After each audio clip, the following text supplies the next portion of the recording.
Hello everyone, my name is Reyansh. आज इस video में हम लोग देखेंगे कैसे गव्य विकास योजना का लाभ उठा सकते हैं, कैसे उसके लिए आवेदन कर सकते हैं। तो उसके लिए सबसे पहले मैंने गूगल क्रोम खोल लिया है और सर्च बार में यहाँ पे डेयरी बिहार डाल के सर्च करता हूँ। तो जो पहला वेबसाइट है इसको हम लोग ओपन कर लेंगे। आप देख सकते हैं यहाँ पे जो स्कीम चल रही है उसका जो लास्ट डेट है वो यहाँ पे मेंशन किया हुआ है। मैंने पिछले वीडियो में रजिस्ट्रेशन करना सिखाया था, कैसे रजिस्टर करेंगे इस पोर्टल पर। आप टॉप पे, राइट टॉप पे यहाँ पे चेक कर सकते हैं। मैं इसको क्लोज कर देता हूँ और हम लोग लॉगिन कर लेते हैं। तो लॉगिन करने के लिए मैंने ऑलरेडी लॉगिन कर लिया है। यहाँ पे मैं बाकी पेज को क्लोज कर दूंगा। जैसे आप लॉगिन करेंगे तो लॉगिन करने के बाद आपको ये पोर्टल दिखेगा। यहाँ पे आप देख सकते हैं देसी गौपालन प्रोत्साहन योजना, समग्र गव्य विकास योजना, समग्र भैंस पालन योजना, गव्य प्रशिक्षण योजना, पशु बीमा योजना, ये सारी योजनाएं यहाँ पे शो कर रही है। हमें इसमें से सेलेक्ट करना है जिस चीज़ के लिए हम लोग अप्लाई करेंगे। सपोज मैं पहला ऑप्शन जो है ये चूज़ कर लेता हूँ। इसमें दो दुधारू मवेशी है, इसके लिए अप्लाई करना है। जैसे ही आप उस पर क्लिक करेंगे तो यहाँ पे एक पीडीएफ आपके सामने खुल जाएगा। इसको आप यहाँ से डाउनलोड कर सकते हैं या यहाँ से प्रिंट कर सकते हैं और इसको एक बार रीड कर लीजिए। जब इसको पढ़ के समझ लेंगे उसके बाद नीचे आएंगे। नीचे बॉटम में थोड़ा स्क्रॉल करने के बाद यहाँ पे देख सकते हैं दो दुधारू मवेशी आवेदन के लिए, यहाँ पर क्लिक करें। इस पर क्लिक करेंगे। यहाँ पे आप देख सकते हैं प्री रिक्वायरमेंट चेकलिस्ट क्या क्या है, आपको किन किन दस्तावेजों की जरूरत पड़ेगी, उनका जो लिस्ट है वो यहाँ पे अवेलेबल है। आप इसको एक बार गो थ्रू कर लीजिए और कोशिश कीजिए जितनी दस्तावेज जितने डॉक्यूमेंट रिक्वायर्ड हैं वो आपके पास अवेलेबल है। अगर नहीं है तो आप पहले इन सारे डॉक्यूमेंट को अवेलेबल करवा के उसके बाद अप्लाई कीजिए। तो सबसे पहले हमें एक वैलिड आधार नंबर की ज़रूरत पड़ेगी। आधार कार्ड आज की डेट में सबके पास है, तो आप अपना आधार कार्ड तैयार कर लीजिए। उसके बाद एक मोबाइल नंबर जिसके ऊपर ओटीपी आएगा। फिर आपके पास पासपोर्ट साइज़ फ़ोटोग्राफ्स होने चाहिए। अगर आपके पास ज़मीन है तो लेटेस्ट ज़मीन की रसीद, लैंड रसीद जो है वो होनी चाहिए, उसका एक फ़ोटोकॉपी ले लीजिए। अगर आपके पास नहीं है, आपके परिवार में किसी के पास है, जैसे एंसेस्ट्रल प्रॉपर्टी होती है, पिता के नाम, दादा के नाम, अगर उनके नाम से है ज़मीन तो उसका एक आपको लीज़ डीड लगेगा और एक वंशावली लगेगा। लीज़ डीड होता है जैसे हम लोग शॉप रजिस्टर करते हैं या हमें कोई दुकान खोलना है या एमएसएमई में रजिस्टर करना होता है तो उस टाइम पे हम एक लीज़ एग्रीमेंट बनाते हैं, उसी को लीज़ डीड कहा जाता है। तो वो लीज़ डीड या रेंट एग्रीमेंट वो बनाना पड़ेगा उस पर्टिकुलर ज़मीन को लेके। वो कोई भी नोटरी आपको बना के दे देगा। एक शपथ पत्र की ज़रूरत होगी। उसके बाद अगर आप खुद से पेमेंट कर रहे हैं, अगर स्वलागत वाली है, उसमें आपको पासबुक की फ़ोटोकॉपी देनी पड़ेगी। अगर आप बैंक ऋण ले रहे हैं, बैंक से लोन ले रहे हैं तो उस केस में ये ज़रूरत नहीं पड़ेगा, आपको पासबुक की कॉपी लगेगी।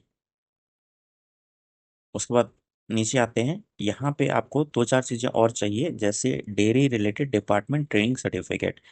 आपको एक डेयरी से संबंधित एक प्रशिक्षण प्रमाण पत्र चाहिए। उसके बाद मिल्क कमेटी मेंबरशिप होनी चाहिए। उसके बाद कास्ट सर्टिफिकेट होना चाहिए। अगर आप किसी पिछड़े जाति में, अनुसूचित जनजाति में या कास्ट से रिलेटेड अप्लाई करते हैं।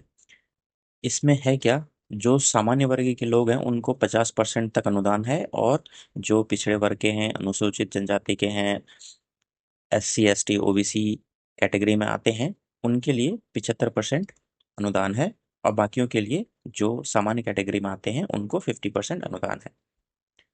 तो यहाँ पे अगर आपके पास जाति प्रमाण पत्र है तो वो लगा दीजिए। उसके बाद आपके पास जीविका का सर्टिफिकेट होना चाहिए और जितने भी डॉक्यूमेंट हैं वो सभी डॉक्यूमेंट 1 MB से कम में होने चाहिए।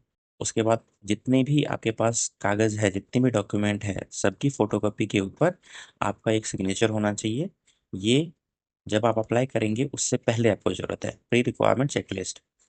जब आप अप्लाई कर देंगे तब उसके बाद आपको क्या चाहिए, पोस्ट रिक्वायरमेंट चेकलिस्ट। इसके लिए आपको जो आपने आवेदन किया है, जो आपने एप्लीकेशन जमा किया है, उसका एक प्रिंट आउट ले लीजिए। Please take a print out of your registered application for future reference. आगे इन फ्यूचर कभी भी जरूरत होती है तो उसके लिए आप उस एप्लीकेशन का एक प्रिंट आउट निकाल लीजिए। उसके साथ एप्लीकेशन नंबर जो है वो आप अपने पास रख लीजिए। आप अपने ऐसे जगह पे सेव कर लीजिए, जब भी कभी ज़रूरत हो तो आप उसको यूज़ कर सकें। इसके अलावा साथ में आपको शपथ पत्र, परियोजना प्रतिवेदन, 2 गायों के लिए प्रपत्र और दावा विपत्र, अगर आप स्वलागत कर रहे हैं तो। जो मैंने आपको पिछले डॉक्यूमेंट में पीडीएफ में दिखाया था, पीडीएफ को एक बार पढ़ लीजिएगा। उसमें काफ़ी चीज़ें मेंशन है कि किस तरह से आपको गाय खरीदनी है, किस तरह से आपको भैंस खरीदना है, क्या क्या कंडीशन होते हैं, कौन से पदाधिकारी वहाँ पे अवेलेबल होना चाहिए, वो सारी चीज़ें आपको पीडीएफ में मेंशन है। उसके बाद ये सारे डॉक्यूमेंट जब अवेलेबल हो जाए, उसके बाद अप्लाई करने के लिए यहाँ पे आके आपको क्लिक करना है। अब यहाँ पे कुछ चीज़ें पहले से भरी हुई है, ऑटोमेटिकली फिल्ड है। तो जब हम रजिस्टर कर रहे थे इस पोर्टल पे, तो उस टाइम पे हमने कुछ इन्फॉर्मेशन डाली थी, वो इन्फॉर्मेशन यहाँ पे ऑटोमेटिकली आ जाएगा। उसके अलावा जो भी ब्लैंक स्पेस है उसको आपको भरना है। उसको थोड़ा सा स्क्रॉल कर लेता हूँ। यहाँ पे आपको अपना थाना डालना है, यहाँ पे पोस्ट ऑफिस, यहाँ पे पिन कोड, और जो आपने एजुकेशन ली है, जैसे आपने मैट्रिक किया है कि नॉन मैट्रिक है। अगर 10वीं से नीचे है तो नॉन मैट्रिक, अगर 10वीं कर रखी है तो मैट्रिक, अगर आपने 11वीं 12वीं कर रखा है या इंटर कर रखा है तो इंटर, है तो under graduate, graduate, post graduate, इस हिसाब से आप लोग यहाँ पे भर सकते हैं। उसके बाद आपको यहाँ पे हाँ या नहीं में जवाब देना है। क्या आवेदक अल्पसंख्यक समुदाय से है, मतलब माइनॉरिटी है, तो यहाँ पे हाँ या नहीं में डालेंगे। आवासीय क्षेत्र जो है वो क्या पड़ता है, पंचायत, नगर परिषद, नगर निगम, इसके हिसाब से ये भर देंगे। अगर आपके पास पहले से कुछ गाय भैंस या बैल है, बाछा है, बाछी है, तो आप यहाँ पे मेंशन कर देंगे। नहीं है तो आप जीरो डाल दीजिए, और है तो जितने हैं आपने उसमें मेंशन कर दीजिए। वर्तमान में आपके पास कुल दूध कितनी उपलब्ध हो पाती है, आपके पास जो भी गाय भैंस है उससे कितना दूध हो जाता है, वो मेंशन करना है। जिस बाजार में बेचते हैं उस बाजार का नाम डालना है। अगर आपके पास ज़मीन है तो कितनी ज़मीन है, वो यहाँ पे डिसमिल में डालना है। और हरा चारा उगाने के लिए कितनी ज़मीन है आपके पास, एकड़ में यहाँ पे मेंशन कर दीजिए। तो यहाँ पे जो भी आपके पास प्रशिक्षण है, जो भी सर्टिफिकेट है, जो आपने ट्रेनिंग ली है कहीं से, वो यहाँ पे मेंशन कर देंगे। जैसे डेयरी से संबंधित विभागीय प्रशिक्षण अगर लिया है तो हाँ, नहीं लिया है तो नहीं। दुग्ध समिति के सदस्य हैं तो हाँ, नहीं है तो नहीं। जीविका के सदस्य हैं हाँ तो हाँ, नहीं तो नहीं। अगर आप स्वलागत कर रहे हैं तो स्वलागत करना है। और अगर बैंक ऋण ले रहे हैं, बैंक से लोन ले रहे हैं, तो यहाँ पे बैंक ऋण सेलेक्ट कर देंगे। बैंक ऋण सेलेक्ट करते हैं तो जो भी बैंक है वो यहाँ से सेलेक्ट कर लीजिए। इसको स्क्रॉल करके और भी नीचे आ जाएगा। फिर उसके बाद ब्रांच का नाम, आईएफएससी कोड और खाता नंबर डाल के यहाँ पे सबमिट एप्लीकेशन कर सकते हैं।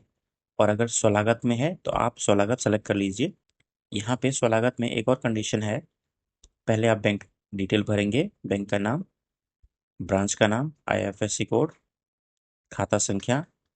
और इसमें एक कंडीशन ये है, खाता में जमा राशि प्रोजेक्ट लागत के बराबर या अधिक होना चाहिए। तो यहाँ पे आपके पास खाता में जितना भी आप अप्लाई कर रहे हैं, जितने के लिए आप आवेदन कर रहे हैं, उतना या उससे अधिक मात्रा में अमाउंट होना चाहिए। ये सारी डिटेल भरने के बाद यहाँ पे आके सबमिट एप्लीकेशन पे क्लिक कर देंगे। इसी तरह से अगर आप कोई और फॉर्म भरते हैं, जैसे मैंने देशी पालन के लिए 2 दुधारू मवेशी का सेलेक्ट किया था, तो आप 4 करते हैं तो सेम प्रोसेस रहेगा।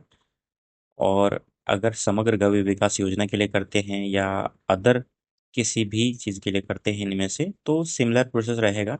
जैसे मैं एक बार दिखा देता हूँ, समग्र गव्य विकास योजना, इसमें 2 दुधारू के लिए मैंने सेलेक्ट किया है।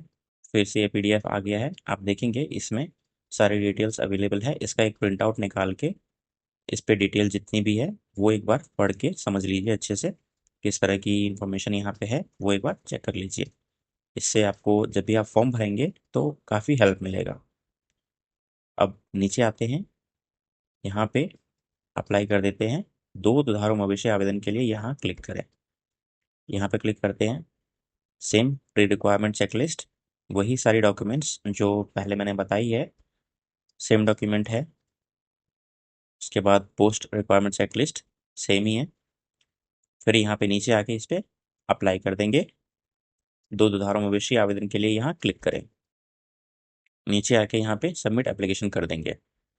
तो फॉर्म भरने का प्रोसेस सिमिलर ही है, इन योजनाओं के लिए सेम है। नीचे यहाँ पे प्रशिक्षण के लिए है और बीमा योजना के लिए है।